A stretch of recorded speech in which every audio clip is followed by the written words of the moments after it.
دیکھیے کائنات کا نظام تو معین کردہ ہے، رب کریم نے جس انداز سے اس کے لیے پہلے سے طے کر دیا ہے، وہ اسی انداز سے چلتا جا رہا ہے۔ وہ ایک آوازہ کن تھا، اس کے بعد فیکون ہوا، تو فیکون کے ساتھ ہی روزانہ کن فیکون کن فیکون کن فیکون کی صدائیں اٹھتی ہیں اور فیکون ہوتا جاتا ہے، اسی طریقے سے ہوتا جاتا رہتا ہے۔ اس کی معنی یہ نہیں ہے کن ہو جا، صیغہ امر ہے، فیکون ہو گیا، یہ ماضی کا صیغہ نہیں ہے، فیکون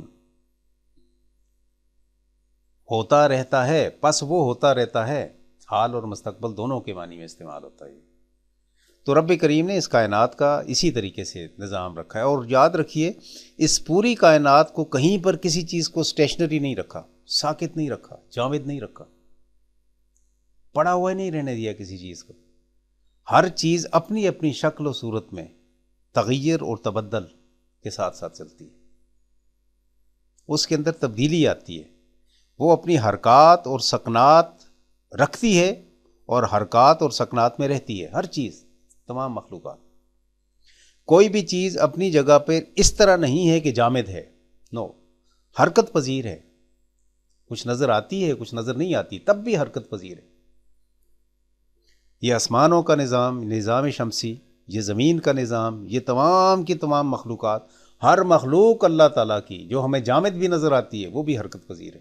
مثلا بہت بڑے بڑے پہاڑ ہمیں نظر آتے ہیں کہ بالکل اسٹیشنری ہیں، وہ بھی حرکت کے ساتھ ہیں، کسی نہ کسی ذریعے سے، کسی نہ کسی وجہ سے، کسی نہ کسی ناطے سے ایک دوسرے کے ساتھ منسلک ہیں اسی حرکت میں، جو اس کائنات کی حرکت چلتی چلی جا رہی ہے، پوری کائنات کی مومنٹ میں ہے۔ یہ کائنات، یہ نظام مومنٹ میں ہی چلتا ہے، اسی طریقے سے اللہ تعالیٰ نے چلایا۔ اس کی ذرا سی مثال میں آپ کو دیتا ہوں، اور اس مثال سے پہلے اتنا جملہ عرض کر دیتا ہوں کہ اگر یہ اسٹیشنری ہوتی کہیں بھی، یہ کائنات یعنی رکی ہوئی ہوتی، تو اس نے چلنا ہی نہیں تھا، اس کے اندر تحریک ہی نہیں تھی، اس نے تباہ ہو جانا تھا، ختم ہو جانا تھا۔ کوئی بھی چیز، کسی بھی چیز کو کہیں بھی کنٹین کر لیں، آپ روک لیں، اس کو اسٹیشن کر لیں، اس کی ایک زندگی ہے، اس کے بعد ختم ہو جائے گی۔ کائنات کی جو زندگی اللہ تعالیٰ نے رکھی ہے وہ اس کے ہاتھ شدہ ہے، ہم میں سے کوئی نہیں جانتا کتنی زندگی اس نے رکھی ہے، اور اس کے بعد قیامت برپا کر کے وہ نئے سرے سے اس کائنات کو ترویج دے گا، اور اس کے بعد اس رواج کو آگے بڑھاتے ہوئے پھر جنت اور جہنم، اور اس کے بعد اس زندگی کو کتنی طوالت دیتا ہے وہ وہی جانتا ہے، ہم میں سے کوئی نہیں جانتا۔ لیکن ہم اس کائنات کو اپنے اس انداز میں جب دیکھتے ہیں تو یہ کہیں پر ہم نہیں جانتے اس کے بارے میں کہ یہ اسٹیشن کہیں ہے یا ہوگی، ہے ہی نہیں۔ جب اس کی حقیقت سامنے آتی ہے تو یہی ہے کہ یہ حرکت میں ہے۔ اس کی ایک دیکھ لیجئے کہ اگر یہ حرکت میں نہ ہو تو اس کا کیا حال ہو۔ مثال کے طور پر ایک سمندر کا پانی اگر حرکت میں نہ ہو، کنٹیمینیٹڈ ہو جائے گا، گندہ ہو جائے گا، زہریلا ہو جائے گا۔ زہریلا ہو جائے گا تو کسی قسم کی مخلوق اس میں پنپ نہیں سکے گی، بڑھ نہیں سکے گی، جنریٹ نہیں ہو سکے گی۔ کیا ہوگا پھر؟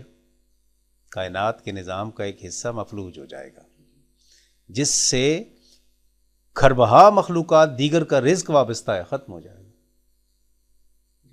پوری زمین کو دیکھ لیجئے، کنٹیمینیٹڈ کرنے کے لیے اس کو، اگر اس کو اسٹیشن کر دیں، حرکت ختم کر دیں اس میں، مثلاً اس کے اندر جو چیزیں اگ رہی ہیں اگنا بند ہو جائیں،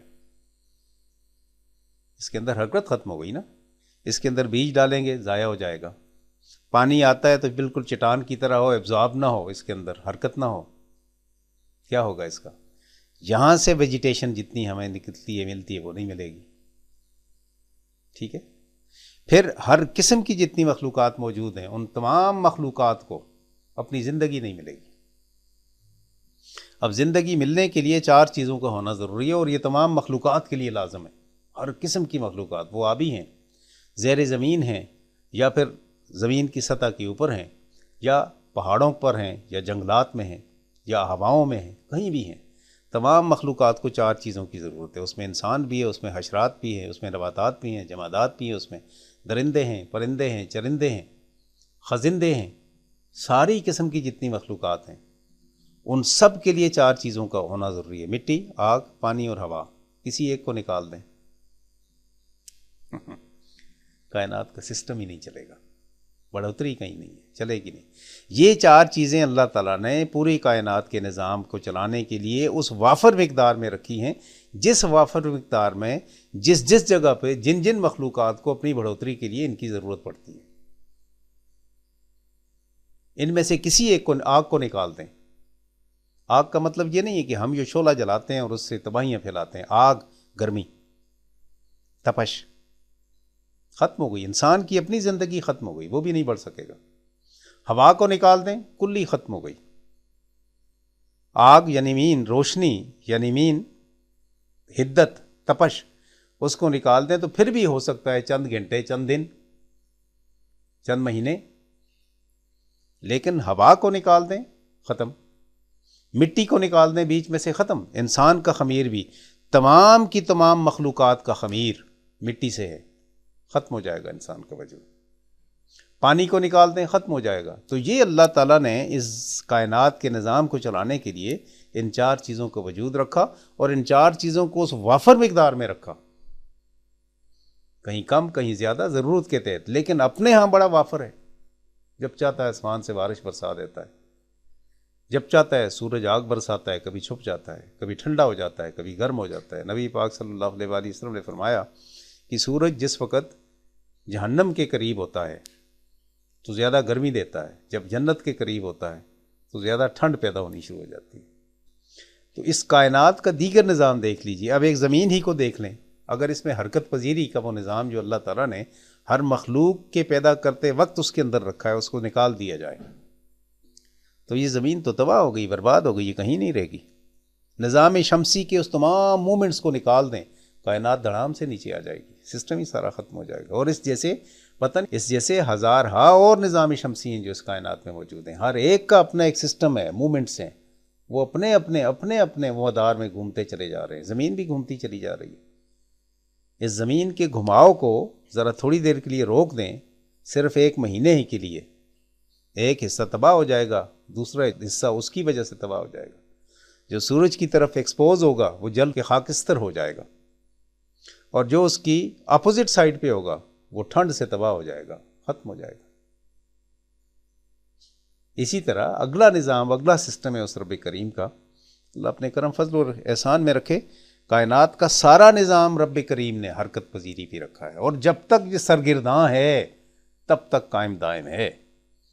جب اسٹیشن ختم، اسٹیشن مین جامد ہو گیا، تباہ ہو گیا۔